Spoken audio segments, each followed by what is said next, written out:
Welcome to today's Explainer. We are looking at a microscopic vulnerability hiding right in the foundation of modern infrastructure today. It's stealthy, it's potent, and it carries absolutely massive real-world consequences, pretty much tearing up the rulebook on how we think about system security. So, imagine this. How does a standard, normal user account with zero administrative permissions suddenly gain full, unrestricted root access to a Linux server?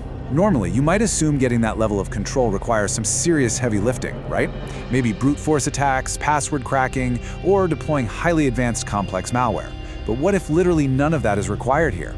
Well, get this. The entire exploit requires nothing more than a 732-byte Python script. I mean, that is smaller than a standard email signature. It's almost unbelievably tiny. It's kind of funny to think that millions of dollars in enterprise security can be bypassed by something this small. And yet, this microscopic package is what drives the new Linux vulnerability we're examining today, appropriately named copy-fail. Okay, let's dive into this. Part 1, the threat of copy-fail. Now, security researchers are warning us that this is not just some theoretical exercise. It affects systems dating all the way back to 2017. Copy-fail is a local privilege escalation vulnerability. Basically, it's an inside job. The only prerequisite is that an attacker needs an initial low-level foothold. They just need access to a standard, normal user account. But once they're inside, they use this flaw to elevate their permissions and become root, the absolute highest level of control you can possibly have in a Linux environment. And this snowballs into a massive global issue when you look at the affected distributions. We're talking Ubuntu, Red Hat Enterprise Linux, SUSE, Amazon Linux, and Debian. This is the literal bedrock of enterprise shared infrastructure. Cloud workloads, containers, virtual machines, you name it. This isn't just an obscure system issue. It hits the most widely used platforms directly. Moving to Part 2, escalating to root access. How exactly does this tiny script achieve such total domination? Well, the weakness is buried deep down inside the Linux kernel's cryptographic subsystem, specifically in a module called algif_AED, which handles secure data encryption. Now, this isn't a new feature, it's a logic flaw introduced years ago that accidentally gives an attacker the power to manipulate core system memory.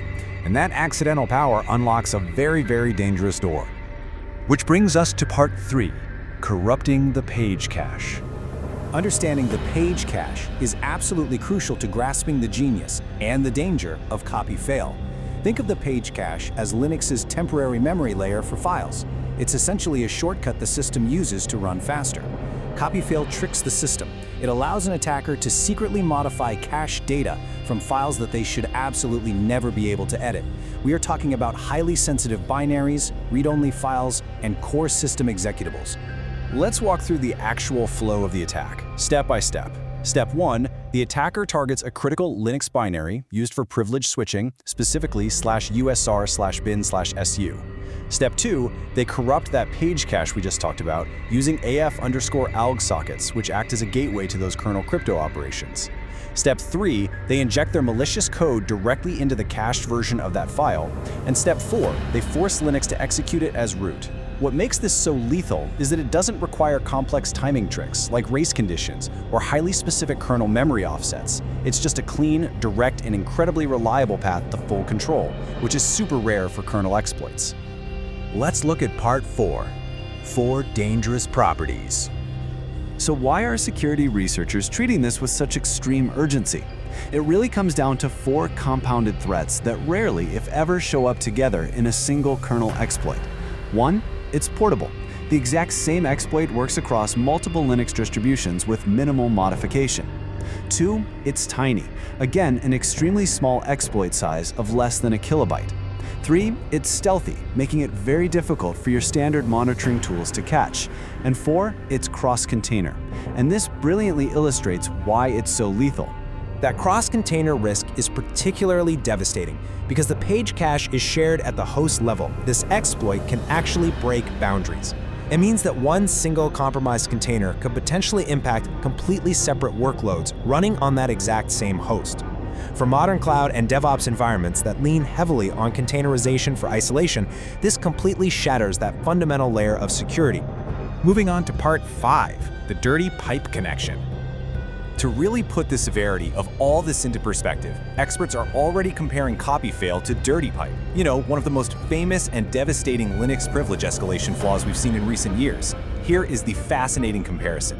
While copy-fail and dirty pipe exist in completely different subsystems of the Linux kernel, researchers warn that they share the exact same dangerous privilege escalation primitive. It's a different door, sure, but it leads to the exact same catastrophic room. Finally, Part 6, Blast Radius and Mitigation.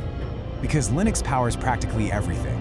Servers, DevOps pipelines, enterprise systems, even embedded devices. The potential blast radius here is massive.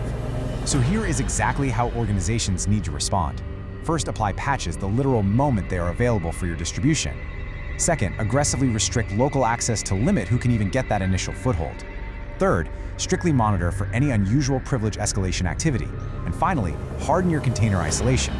Honestly, you've got to treat your shared infrastructure as completely vulnerable until these steps are firmly in place. Vulnerabilities like copy-fail serve as a stark, chilling reminder that an attacker doesn't always need to breach your external firewalls. With just 732 bytes of code and a standard user account, they can own everything. It leaves us with a pretty critical question to ask ourselves. If our infrastructure relies on shared isolation to stay safe, what happens when those fundamental boundaries simply stop existing? Thanks for learning with me in today's Explainer.